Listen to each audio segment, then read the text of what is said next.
This will give us an opportunity to discuss what's happening there. And I think this is a tremendously important opportunity for us to work together. A chance to talk about how implementation of the Iran nuclear agreement is going. It is my strong belief that Israel has not just the right but the obligation to protect itself. Equally, I want to make it clear that we have not given up our hope for peace. We'll never give up our hope for peace. And I remain committed to a vision of peace. The two politicians saying all the right things. Obama is committed to being Israel's strongest ally, and Netanyahu says Israel is committed to a vision of peace, as you just heard.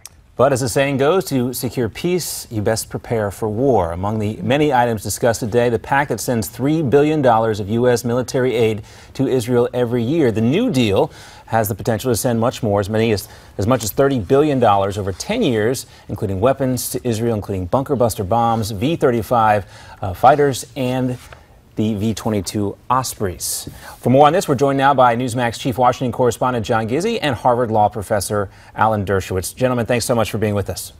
Thank you. Thanks for having us. All right, Alan is also the author of the case against the Iran deal. John, let's start with you real quick.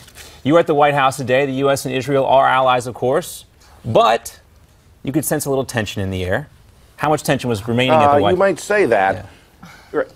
Look, we have had a long history of presidents of the United States having special relationships with the prime minister in Israel. Certainly Richard Nixon had this kind of relationship with Golda Meir, Bill Clinton with Yitzhak Rabin, upon whose death he gave one of the eulogies, and of course George W. Bush with his fellow rancher Ariel Sharon. It's very different now with the incumbents in those positions who hold themselves in minimum high regard.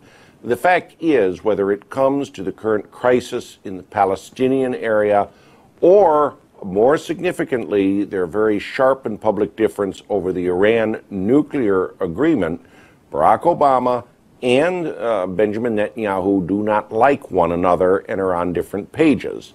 That said, they are both going to have to work together because the special relationship that transcends individuals is that between the United States and Israel. So I think it'll be a productive time. Now, Alan, you heard the list of items that the U.S. would give to Israel as part of this new deal. John mentioned them earlier. Does this show America's commitment to keeping Israel safe from its enemies in the Middle East?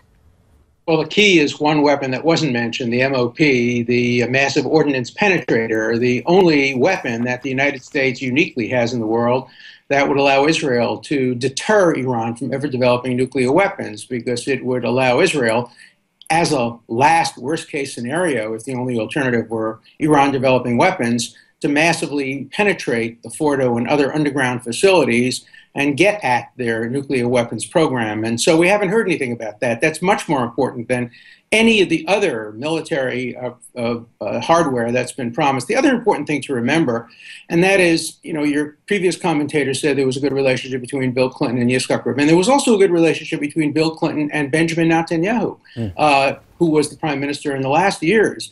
And I think the reason is that it transcends personalities, and it's very, very important to have a good relationship between the two nations, the two countries, not necessarily between the two leaders. And I think the relationship is very good because the vast majority of Americans continue to support Israel enthusiastically. The vast majority of congressmen and senators do.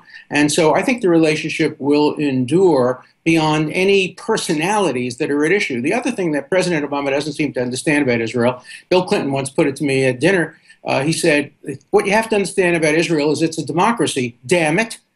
He said, you know, you can call other countries, you can call the king of Jordan and say, do it, they'll do it. Saudi Arabia, do it. You can't call the prime minister of Israel and say, do anything. He says, I'll consult with my inner cabinet, my outer cabinet, the Knesset, we'll have public opinion polls. The prime minister of Israel is not the president of the United States. He is a legislative leader, and therefore he cannot produce what he wants to produce as long as he has a coalition that makes things more difficult for him. And that has to be understood on both sides. Professor Dershowitz, with about a minute less to go, Netanyahu also said he's committed to a two-state solution. Should we take him at his word?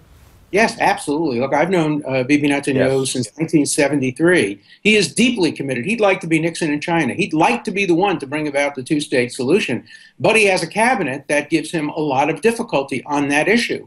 I think what some people were hoping for was either a wider victory by Netanyahu or a narrower victory, which sort of required him to have a national coalition government with Labor. But he's gotten neither. He has a weak coalition, which makes it harder for him to do what he'd like to do. He'd like to end the settlement building. He'd like to have a two-state solution. But he is the prime minister of a democracy. As you mentioned, that's right. He's got some political opposition in Israel as well. Gentlemen, we'll have to leave it there. Alan Dershowitz and John Gizzi, thanks so much for joining us.